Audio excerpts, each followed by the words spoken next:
I welcome you today at Waco Waco Mountain Resort. This is specifically located along Kapatagan Road, Digos, Davao del Sur.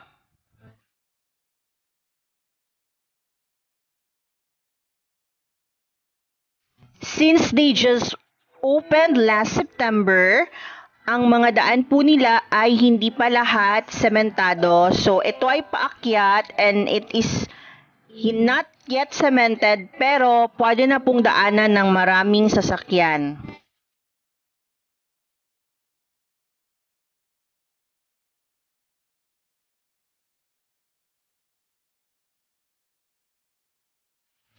Entrance fee 100 pesos for adult, children 11 below 50 pesos.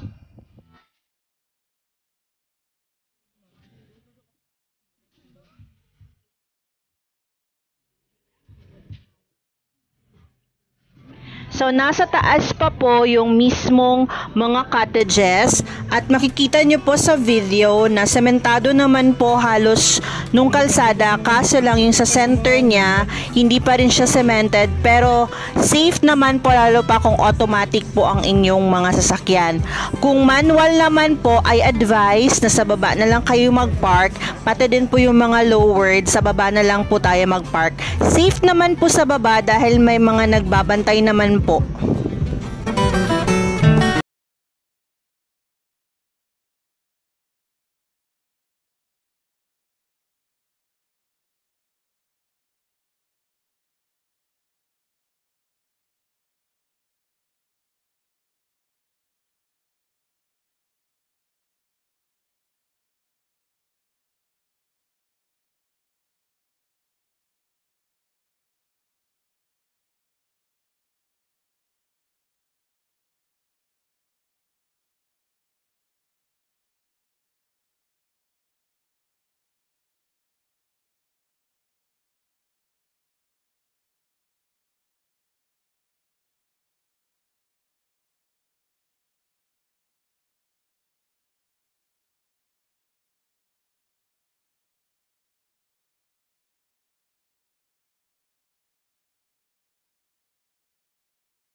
May iba't ibang klase po ng rooms or cottages sa Waco Waco Mountain Resort. So, ang inavail po namin family dito is isang bahay kubo na good for 2 to 3 persons at isang Indian house. So, itutour ko ngayon sa mga cottages ng resort na ito. So, on your left po is the bahay kubo na may tent na katabi. 1.5 po yan. So, ito naman po na nakikita nyo is yun po yung pangmalakihang family na ang mag-avail. That's 6,500 po. So, meron siya, pwede siya good for 30 persons.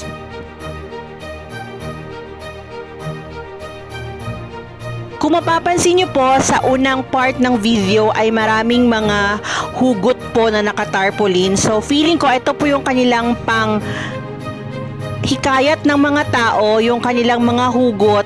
Marami po ito sa taas, mamaya din po marami pa nito sa baba. So, ito po yung kinagigiliwan ng mga visitors na pumupunta sa Waco Resort. Yung bukod sa kanilang mga statues na magaganda, ay yung kanilang mga hugot lines.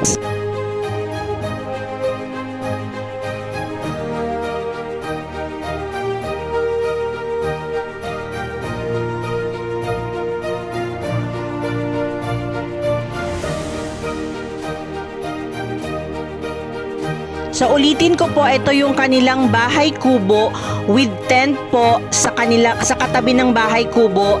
That's 1,500 po.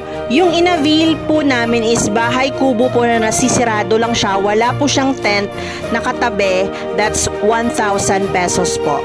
And ito naman po, makikita nyo meron silang playground para sa mga bata. So tatambayan po ito ng mga bata. Pwede din silang mag-swimming doon katabi nitong playground.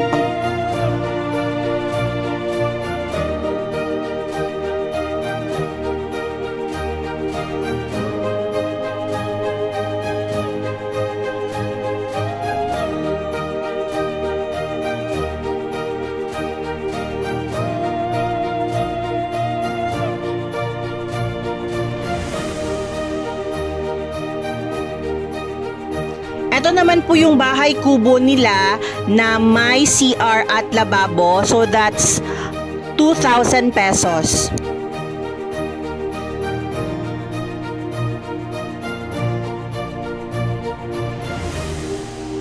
So I suggest kung meron po kayong mga bata tapos gusto nyo po nang malapit kayo sa swimming pool, yung bahay kubo po na worth 2,000 lang i-avail nyo.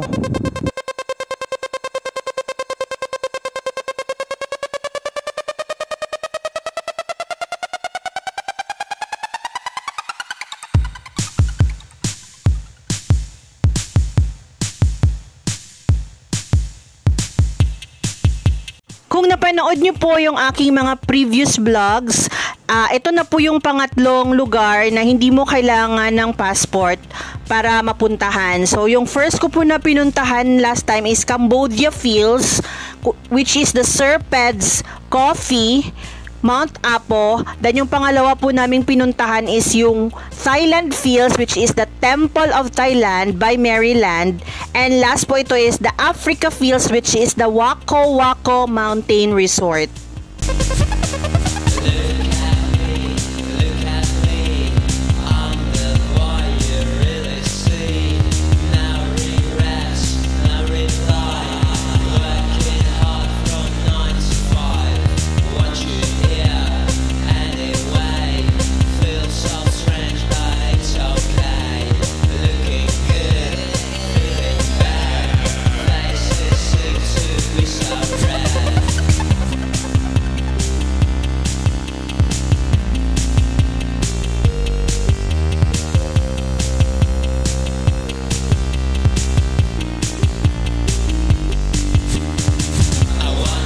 Mainit lang po ito sa hapon, specifically mga 2 to 4 p.m.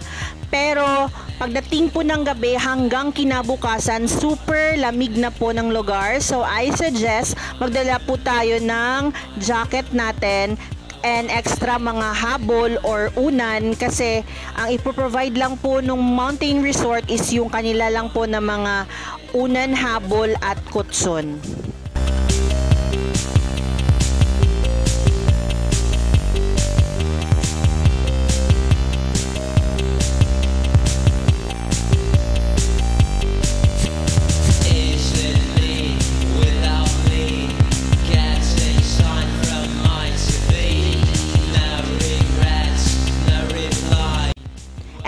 kanilang bar area kasi sa hapon po pala meron pong banda na kumakanta. So pwede po kayo dyang mag-inuman sa gabi hanggang alas 12 ng gabi kasi nga nasa tutok naman siya ng bundok, so walang naiistorbo na mga kapitbahay. So yan po yung area kung saan kakanta sa gabi yung mga singers and bands nila.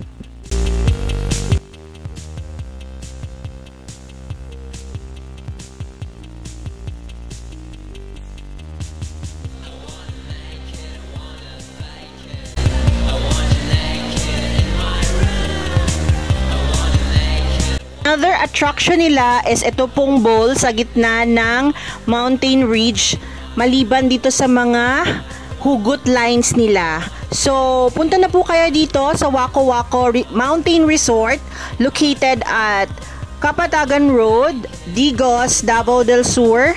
Ngayong February, marami pa rin po silang promo. So, punta po kayo sa kanilang Facebook page para masubaybayan nyo yung mga promos nila for the following months. Hanggang dito lamang po tayo ngayon. Maraming salamat po sa mga sumusuporta sa aking mga travel vlogs. Hanggang sa muli! Bye!